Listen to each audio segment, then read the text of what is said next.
السلام عليكم ورحمة الله وبركاته. سلام ጤና ይስጥልኝ ውድና የተከበራችሁ ቻናሌ ቤተሰቦች እንዴት ናችሁ? ደህና ናችሁ? ሰቦላቱ ተከታታዮች ሁሉ ጀሚያን እንዴት ናችሁ?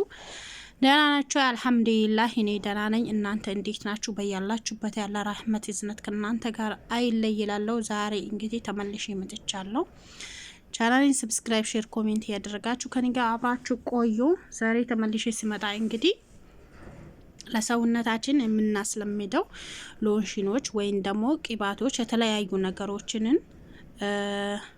ለማየት ነው ማለት ነው። ክሬሞችን ጭምር ማለት ነው። ፊታችን ክሬም ጭምር ለማየት ነው የመጣ ነው ማለት ነው። እኔ በጣም ልብ ያልኩትና በጣም ለወደፊት ሀገር ስንገባ ስጋት ይሆንብናል ብዬ ያሰብኩትን ነገር ነው እንግዲህ ዛሬ እንደ ሀሳብ ይዤ የመጣሁት። በዚህ ሁላችንም እንድንወያይበትና እንድናስብበት እፈልጋለሁ ማለት ነው። እና ወደ ሀሳቤ ሲመለስ ብዙ ጊዜ ያኔ ከሀገር ስንመጣ ሀገር ላይ ያለው ቆዳችንና እዚህ የሰው ሀገር ላይ ከመጣን በኋላ ያለው ቆዳችን አንድ አይደለም ማለት ነው። ያ ማለት እንዴት ነው? እዚህ ጋር አሁን እኛ ጋር በመጀመሪያ ወደ እኛ ጋር ማየት ይችላል ማለት ነው። እኛ ጋር አንድ አይነት አየር ነው ያለን ማለት ነው። ሙቀቱም ይሄንን ያክል የሚሞቅና ይሄንን ያክል የሚለባለብ አይደለም። ሁለተኛ ደረጃ ደግሞ ብርዱም ከዛ ልክ ነው ማለት ነውና ስለዚህ ሀገር ላይ አሁን በቃ መካከለኛ ደስ የሚል ቆዳ ሊኖረን ይችላል። ምንም አይነት ነገሮችን ሳንጠቀም ምናምን ነገር ምንኖር ሰዎች አለን ከባልዚም በስተቀር ማለት ነውና እዚህ ሀገር እንግዲህ ከመጣን በኋላ እንደሚታዩት እንግዲህ የበረሃ አበባ ነው ምን ሆነው ማለት ነው። ያ ማለት ምንድነው? በረሃ ላይ ነው 6 ወር በረሃ 6 ወር ቅዝቃዜ ያኔ ቅዝቃዜውም ከዛ ልክ ነው፣ ሙቀቱም እንደዛ ነው ማለት ነውና ሀገር ላይ እንግዲህ በጣም ሙቀት አለ። አረዛ አሁንስ በጋ ወጥቷል ምናምን ነገር ቢባል ራሱ የዚህኛውን ሀቂቀተን ነው የምላችሁ የሩቡን ሩብ አይደርስም ማለት ነው። እኛ ሀገር ላይ ያለው ሙቀት ማለት ነውና እዚህ ሀገር በጣም ሙቀቱ ልነግራችሁ አልችልም። ምክንያቱም ከላይም ከታችም ነው የሚመታችሁ። ሀገር ላይ ቢያንስ እኛ ምንድነው እርሻ አለን፣ የተለያዩ ዛፎች አሉን፣ ብዙ ነገሮች ስላሉን ከእርሻው ያንን አክል የሚግልበት አንድም አይነት ምክንያት የለም ማለት ነው። እዚህ ሀገር ግን ያኔ እንዳያችሁት ነው ሁሉ ነገር ሴራሚክ ነው። ሴራሚክ እስከሆን ድረስ ያኔ ከላይ የሚወርደው ፀሐይ ሴራሚኩን በጣም አጊለዋል። ከዛ ከላይም ከታችም ነው እኛን የሚለበልበን ማለት ነው። እሳት እንደበዘበት ዱፎ ማለት ነውና ያ ረቢ አላህ Subhanahu Wa Ta'ala ከጀሃነም እሳት እሱ ይጠብቀን በእዝነቱ። እና ሌላችሁ መፈልገው አሁን ብዙዎቻችን በተለይም ቀይ ስንሆን ያኔ በቃ ፊታችን ላይ የተለዩ ጠባሳዎች ናቸው ምናየው ማለት ነው። ያንን ጠባሳዎችን ለማጥፋት በጣም ትግል እናደርጋለን። እኔ እንዴት እድሜ ያለበት ያለ እንዴት እንደዚህ ይሆናለው የሚለው ነገር ውስጣችን ላይ ሰቀቀን ይሆንብናል ማለት ነው። ግን እሺ እንደዛ የምናደርገው ያንን ጠባሳ ወይን ደግሞ ያንን ማዳት አሁን ማዳት ነን ምንለው ይሄ አሁን ማዳት ነው ምንለው እንጂ በቃ ፀሐዩ ራሱን የቻለ ቆዳችን ስለጎዳው ነው ማዳት መስሎ የሚታይነ ለኛ ማለት ነው። ገባችሁ አይደለም? ቆዳችን አስለን ተጎድቷል ማለት ነውና ስለዚህ ለዛኛው ቆዳ እንግዲህ ብዙ ነገሮች ልናስለምድ እንችላለን። አሁን እንግዲህ እንዳያችሁት ፌስቡክ ላይ፣ ዩቲዩብ ላይ፣ ቲክቶክ ላይ ብዙ ክሪሞች እንደዚህ ለገንዘባቸው ብሎ እነሱ ሊያልፍላቸው ፈልጎ ገባችሁ አይደለም? እቤት ላይ ወይ ባለ ትዳር ሊሆን ይችላሉ፣ ልጆች ሊኖራቸው ይችላሉ። ልጆቻቸውን ያሳደጉ እነዚህ የገቢ ምንጫቸው ነው የከፈቱ ያለ ማለት ነው።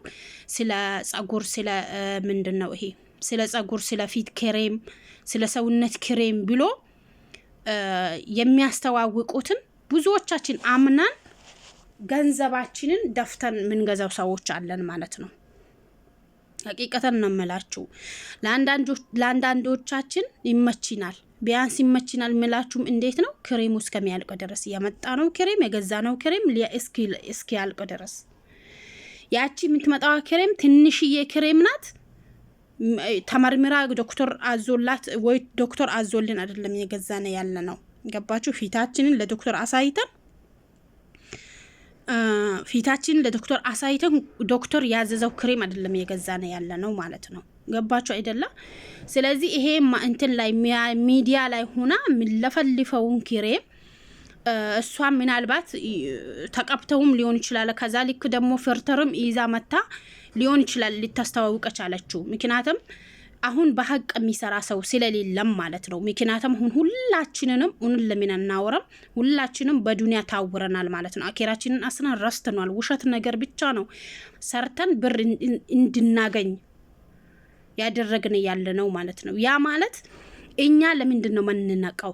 መንቃት አለብን። ምክንያቱም ያቺ እቤቷ ላይ ሆና ለጥቅም ነው እንግዲህ ለትንሽዬ ክሬም ወይ 150 ሪያል ወይ 150 ድራም ወይ ደግሞ 200 ድራም ወይ 200 ሪያል የመሻወር ራሳችሁን የምትከፍሉት እንግዲህ 150 ሪያል ከሆነ 200 የመሻወር 50 ሪያል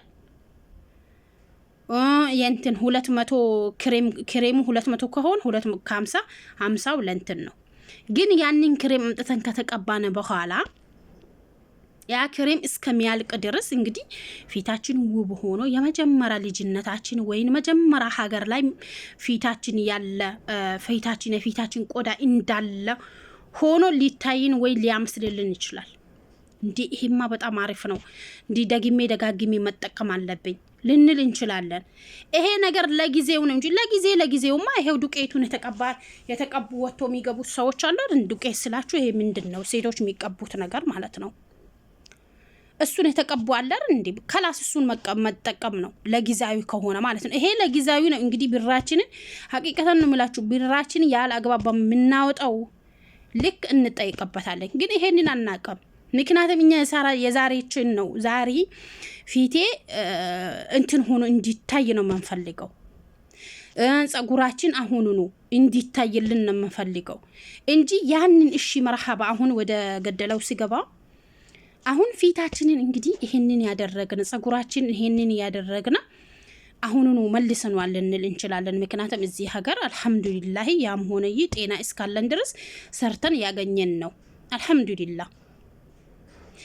ሀገር ላይ ቢንገባስ የዛሬውን ምቾት ዛሬ ላይ ያለነበትን ምቾት ለዛውም ይሄንን አክል ብር ደፍተን ለፊታችን ብቻ 250 ሪያል አውጥተን ለጸጉራችን እንደዛው አውጥተን በአጠቃላይ 500 ሪያል ለፊታችንና ለጸጉራችን አውጥተን የገዛነውን ነገር ሀገር ላይ ደግሞ 20 ብር እናገኛለን ወይ? ዛሬ የተንከባከብነው ዛሬ በዲሎት ላይ ኖረን ሰርተን ስለምናገኝ ዛሬ ይሄን ነገር ሰውነታችንን ፊታችንን ከዛሊክ ጸጉራችን አስለምደኑ ልንሆን እንችላለን። ሀገር ላይ ደግሞ ስንገባ ምን ይውጠናል ነው ምን ይውጠናል? አያችሁ ይሄንን ነው። ከዛሊክ ይሄ ፊታችን አሁን በግሬም መጀመሪያ እዚህ ጋር ሙቀቱ የጊሎ ሙቀቱ የጎዳና ያለ ቆዳችንን የፊታችንን ቆዳ ሙቀቱ ጎቶናል። በዛ ልክ ከዛ በኋላ ደግሞ ይሄንን ክሬም አምጥተን ምንም ነገር ማናቀው ወይን ደግሞ የጤና ባለሙያ አማክረን አይደለም የገዛ ነው። እዚህ ሚዲያ ላይ ወጥቶ ለለፈለፉት የነሱን ክሬም አምጥተን ተጠቅመን ከዛ መጀመሪያ ጊዜ ፊታችን እንግዲህ ሙቀት የጎዳውን ፊታችን ክሬሙ ደግመን በክሬሙ እንጎዳዋለን። ሀገር ላይ ስንገባ ያ ፊታችን ያ የፊት ቆዳችን ይጠቅመናል ወይ ለኛ? ለሽ ይሄንን አናስብም። ብዙ ጊዜ የማወራው ነገር ነው። እኔ ሐቂቀተን ነው የምላችሁ ማለት ነው። እኔ አልহামዱሊላህ የመጀመሪያ የመጣው ሰሞን እዚህ ሀገር ከገባው በኋላ ፊቴ በቃ የተለያዩ ነገሮችን እንደምቻርጉ አውጥቶብኝ ነበር። ከዛ በኋላ ፋርማሲ ላይ ሄጄ የሆነ ክሬም መጣው ያንን ክሬም ተቀባው። ከዛ በኋላ አልহামዱሊላህ ከዛ ፊቴን ከባልዚን በስተቀር ሌላ ማስነካው ነገር የለም። ምክንያቱም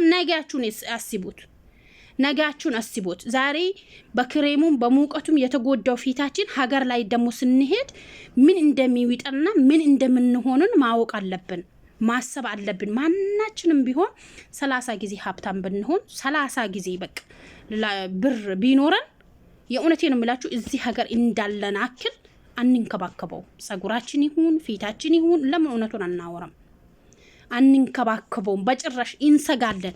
እንዴ ይሄን ብር ለእንደዚህ ላወጣ ነው ምናምን ነገር ያን ሰቀቀን ውስጥ ገብተን በዛ ላይ ደግሞ ሀገር ላይ ያሉ ሰዎች እንዴ አንቺ ለጸጉርሽ አንቺ ለፊትሽ እንደዚህ ታደርጋለሽ ወይ ከተባለ መጀመሪያ ላይ እንግዲህ የተሳቀቀንም ይሄን ነገር ያሰብነበት ያለ ሰው ደግሞ ሲጨምርልን እንተዋለን። ከዛ ያ ፊታችን ከአገልግሎት ውጭ ሆነ ማለት ነው።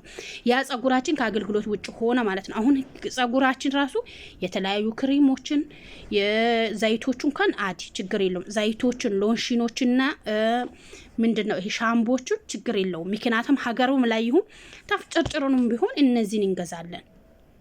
ለምሳሌ ሎሽን እንደገና ምንድነው ይሄ ምንድነው ሎሽን አልኩ ሻምቦውን እንደገና ደግሞ ምንድነው የሚባለው አለ ማለስለሻው ማለት ነው። እሱን እንደምንም ብለን መግዛት እንችላለን። ግን የተለያዩ ክሬሞችን ጸጉራችን ለምን እናስለምደዋለን? ጸጉራችንን ሆነ ፊታችንንም ሆነ ባለን ነገር መንከባከብ። ፊታችን በባልዚን ተቀብታችሁ ምክንያቱም ሲተኙ ታጥባችሁ በሳሙና ታጥባችሁ ባልዚን ልቅልቅ ከዛ ደግሞ ጠዋት ስትነሱ በሳሙና መታጠብ ፊታችሁ። ምክንያቱም ባልዚን አናጣትም ሀገሩም ላይ እንዳለችው ሆና ማለት ነው። ስለዚህ እንደዚህ ብናደርግ ለቆዳችንን፣ ለፊታችን፣ ለጸጉራችንን ብናስብለት እላለሁ እኔ እንዳሳም ማለት ነው። እና ሰብስክራይብ ሼር ያደርጋችሁ ከኔ ጋር አብራችሁ